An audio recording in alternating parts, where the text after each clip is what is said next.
నమస్తే, welcome to Suman TV. నేను మీ సాయి.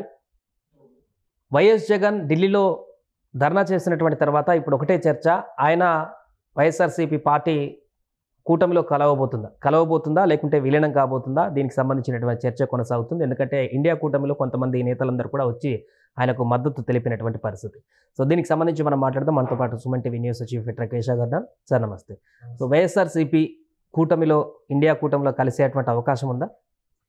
కూటమికి దగ్గర అయ్యేటువంటి ప్రయత్నాల్లో భాగంగానే ఢిల్లీలో ధర్నా చేసినట్టుగా మనం చూడాల్సి ఉంటుంది. ఎందుకంటే ఇప్పుడు 40-50 రోజుల్లో ధర్నా చేయడము, ఏదో జరిగిపోతుందని అంత ఆందోళన సృష్టించడము, ఇది వైసీపీ చేసినటువంటి ఎత్తుగడ అనుకుంటే, అసలు ఐఎన్డీఐఏ కూటమిలో ఉన్నటువంటి పార్టీలు ఎలా వచ్చింది అనేది ఆసక్తికరమైనటువంటి అంశం. ఎందుకంటే వాళ్ళు వచ్చి సంఘీభావం తెలిపేంత సివియారిటీ ఉందా లేదా ఒకటి. రెండవది, ఇక్కడ already YS Sharmila Congress party నుంచి రిప్రజెంట్ చేస్తూ ఆ పార్టీ చీఫ్గా, పిసిసి చీఫ్గా ఉంటూ కూటమి పైన, జగన్మోహన్ రెడ్డి పైన, అంటే ఏపీలో ఉన్న ఎన్డీఏ కూటమి పైన, జగన్మోహన్ రెడ్డి పైన పోరాటం చేస్తుంది.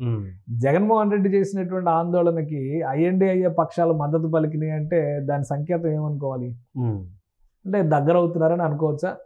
కానీ కాంగ్రెస్ పార్టీ మాత్రం మద్దతు ఇవ్వలేదు, అక్కడికి రాలేదు, మాట్లాడలేదు. కాంగ్రెస్ పార్టీ వ్యూహాత్మకమైనటువంటి మౌనాన్ని, వ్యూహాత్మకమైనటువంటి డిస్టెన్స్ ని మెయింటైన్ చేస్తుంది ఒక అండర్స్టాండింగ్ వచ్చేవరకు. ఎందుకంటే ఆల్రెడీ కేసీఆర్ చేతిలో కాంగ్రెస్ పార్టీ దెబ్బతింది. విలీనం అనేటువంటి ఆశ చూపించి రాష్ట్ర విభజన జరిగిన తర్వాత అంతా తూచని చెప్పి ఆయన ప్రయత్నాలు ఆయన చేసుకున్నాడు.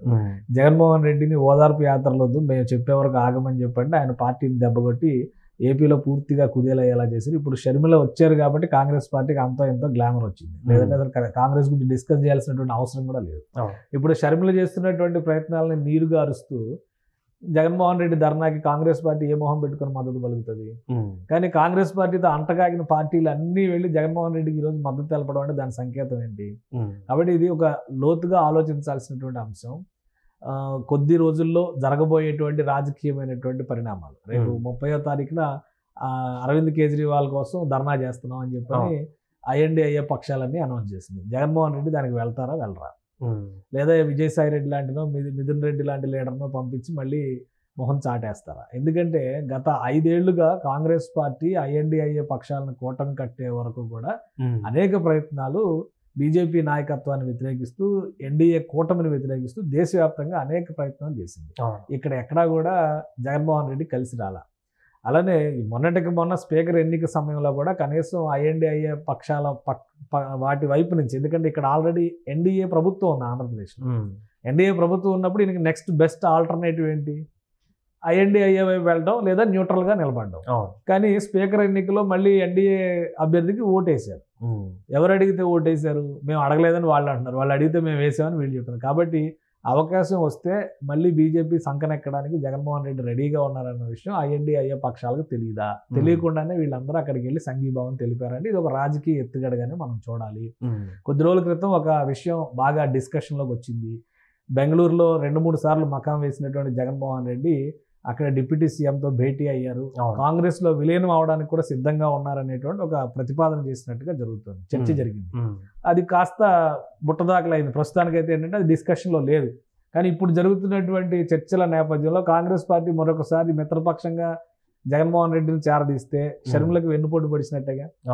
కాబట్టి ఆ పని ఆమె పార్టీలో ఉంటుందా లేదా అనేది కూడా ఇంకొక ప్రశ్న. విలీనం కానీ కూటమితో అటువంటిది జరిగితే అదొక మళ్ళీ చర్చ కింద మారేటువంటి అవకాశం ఉంది. అలానే ఇప్పటివరకు రాక్షసులు, భూతాలు అని చెప్పని విశ్లేషించి సోనియా గాంధీని ఒకవైపు, రాహుల్ గాంధీని ఒకవైపు విమర్శించినటువంటి జగన్మోహన్ రెడ్డి వెళ్ళి కూర్చోవచ్చు. ఎందుకంటే రాజకీయాల్లో ఇవన్నీ సహజం. లాస్ట్ టైం మనం చూసాం మోడీ వర్సెస్ చంద్రబాబు ఎలా నడిచింది, ఈసారి ఎలక్షన్స్ లో వాళ్ళంతా ఎలా ప్యాచప్ అయిపోయారు అనేది మనం చూసాం.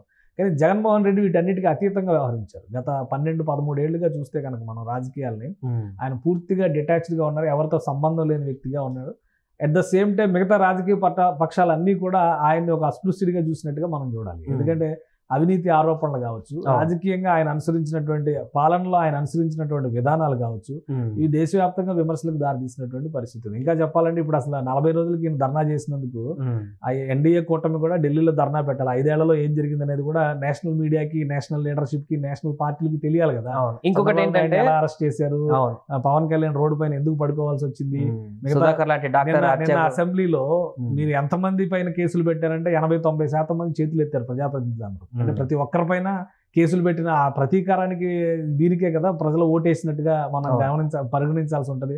ఇంకా హత్యల విషయంలో వాళ్ళు ఒక లిస్ట్ రిలీజ్ చేశారు, వీళ్ళకంటే ఎక్కువ లిస్ట్ ఉంది అక్కడ. ఒక డాక్టర్ సుధాకర్ అనేటువంటి వ్యక్తి కానీ, అబ్దుల్ సలాం అనేటువంటి కుటుంబం రైలు పట్టాలపైన పడుకుని చనిపోయినటువంటి విధానం, ఇవన్నీ అసెంబ్లీలో డిస్కస్ చేశారు కదా. ఇవి మరి జాతీయ మీడియాకు కూడా తెలియాలి కదా వీటన్నిటిని కూడా. కాబట్టి అసలు నన్ను అడిగితే ఎన్డీఏ కూటమి కూడా అక్కడ ఒక డెమాన్స్ట్రేషన్ చేయాలి. అప్పుడు ఆంధ్రప్రదేశ్లో ఏం జరుగుతుంది, గతంలో ఏం జరిగింది, వీటన్నిటిపైన కూడా ఒక డిస్కషన్ జరగడం అవసరం. 5 ఏళ్లలో ఆంధ్రప్రదేశ్కి లాభం జరిగిందా, నష్టం జరిగిందా, ఎందుకు బడ్జెట్లో 5 సంవత్సరాల్లో ఒక్కసారి కూడా పేరు లేకుండా ఈసారి బడ్జెట్లో ఆంధ్రప్రదేశ్కి ప్రత్యేకమైన కేటాయింపులు ఇవ్వాల్సినటువంటి పరిస్థితి వచ్చింది. రాష్ట్ర విభజన నేపథ్యంలో 10 ఏళ్లుగా కేంద్రం కనీసం కన్నెత్తి కూడా చూడనటువంటి పరిస్థితి ఏపీ పైన అప్పుడు ఎందుకు ఉంది, ఇప్పుడు ఎందుకు మారింది? ఓవరాల్గా ఎన్డీఏ పక్షాలకు సంబంధించినటువంటి బలాల విషయంలో చంద్రబాబు నాయుడు మద్దతు కానీ, నితీష్ కుమార్ మద్దతు కానీ ఉంది అనేది ఒక వాస్తవం. అట్ ద సేమ్ టైం రాజకీయాలకు అతీతంగా పాలన కానీ, అభివృద్ధి కానీ, విధానాల అమలు కానీ జరగాలి కదా. ఆ సందర్భాలు అన్నింటిలోనూ ఏపీకి పూర్తి వివక్ష ఎదురైంది. గత 5 ఏళ్లలో చూస్తే కనీసం వీళ్ళు ఏం అడిగారో తెలియదు, వాళ్ళు ఏమి ఇచ్చారో తెలియదు.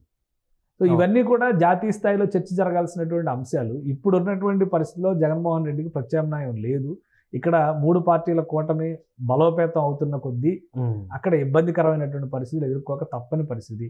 ఒకవేళ ఐఎన్డీఐఏకి కనుక జగన్మోహన్ రెడ్డి చేరువగా వెళితే ఆయన కష్టాలు ఇంకా పెరుగుతాయి కానీ తగ్గవు. అదే గత 5 సంవత్సరాల్లో బీజేపీతో అంటగాగి ఉన్నారు కాబట్టి జగన్ మీద కేసులు కానీ, వైఎస్ వివేక కేసు కానీ ఇలాంటివన్నీ కూడా స్తబ్దుగా ఉన్నాయి. మెడ వరకు వచ్చి ఉచ్చు బిగిసే సమయంలో రిలీజ్ అయినటువంటి సందర్భం చాలా. ఈ సమయంలో కూటమితో జత కడితే ఇవన్నీ స్పీడప్ అయ్యేటువంటి అవకాశం ఖచ్చితంగా. ఇప్పుడు ఆల్రెడీ ఆంధ్రప్రదేశ్లో ఉన్నటువంటి ప్రభుత్వం అసెంబ్లీలో అనౌన్స్ చేసింది, వివేక హూ కిల్డ్ బాబాయ్, మేము ఆన్సర్ ఇస్తాం అతి త్వరలో అని చెప్పారు సీఎం చంద్రబాబు నాయుడు. అక్కడి నుంచి మొదలు పెడితే అక్రమాస్తుల కేసుల దాకా ప్రతిదీ కూడా స్పీడప్ అయ్యేటువంటి అవకాశాలు ఉన్నాయి.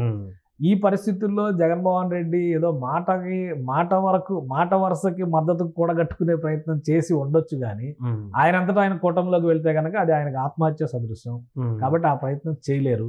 ఒకవేళ తప్పదిక పోరాటం చేయాల్సిందే మనం అనుకుంటే కనుక పార్టీని కలిపేసి కాంగ్రెస్ నుంచి ఏదో ప్రతిపాదన వచ్చింది అన్నారు కదా, అదే తరహాలో అన్నా చెల్లెల మధ్య కాంప్రమైజ్ అవుతుందా, మళ్ళీ చెల్లి పార్టీ మారి బీజేపీలోకో ఇంకో పార్టీలోకో వెళ్తుందా, అది మళ్ళీ మనం వేచి చూడాల్సి ఉంటుంది. ఒకవేళ కాంగ్రెస్తో కలిసి మళ్ళీ జగన్మోహన్ రెడ్డి జర్నీ ప్రారంభిస్తే ప్రజల రియాక్షన్ ఎలా ఉంటుంది, హార్డ్ కోర్ కాంగ్రెస్ ఫ్యామిలీ నుంచి వచ్చేటువంటి వ్యతిరేకత కానీ, అనుకూలత కానీ ఏ విధంగా ఉండొచ్చు, ఇవన్నీ చాలా ప్రశ్నలు ఉన్నాయి. కాబట్టి తొందరపడి జగన్మోహన్ రెడ్డి అలాంటి నిర్ణయం తీసుకోరు. ఎందుకంటే ఇప్పుడు 5 ఏళ్ల సమయం ఉంది, ఇంకా ఎంత నెలన్నరే కదా అయ్యింది. కాబట్టి ఈ 5 ఏళ్ళు వీరబాదులు ఉంటుంది. ఆ బాధుడిని తప్పించుకోవాలంటే ఎన్డీఏ కూటమిలోకి వెళ్ళకపోయినా కానీ న్యూట్రల్గా ఉండి అవసరమైన సందర్భంలో మహాప్రభు మీకు బాంచనని చెప్పనంటే కొంత రిలీఫ్ ఉండొచ్చు. అలా కాకుండా తాడోపేడో తేల్చుకుందాం అనేటువంటి తీరులో సింహం సింగిల్ ఇవన్నీ చెప్పేవాళ్ళు కదా డైలాగ్స్. అదే తరహాలో మేము వెళ్ళి నిటారుగా అక్కడి నుంచి రాజకీయాలు చేస్తామంటే కానీ ఖచ్చితంగా ప్రతికూల పరిస్థితులు ఎదుర్కోవాల్సిన పరిస్థితి జగన్మోహన్ రెడ్డికి దాపురిస్తుంది. కాబట్టి ఏ కూటమిలోకి వెళ్ళడు, గత్యంతరం లేని పరిస్థితులు ఎదురైతే కనుక ఖచ్చితంగా పార్టీ విలీనం దిశగా అడుగులు వేయడానికి అవకాశం ఉంటుంది. Right sir.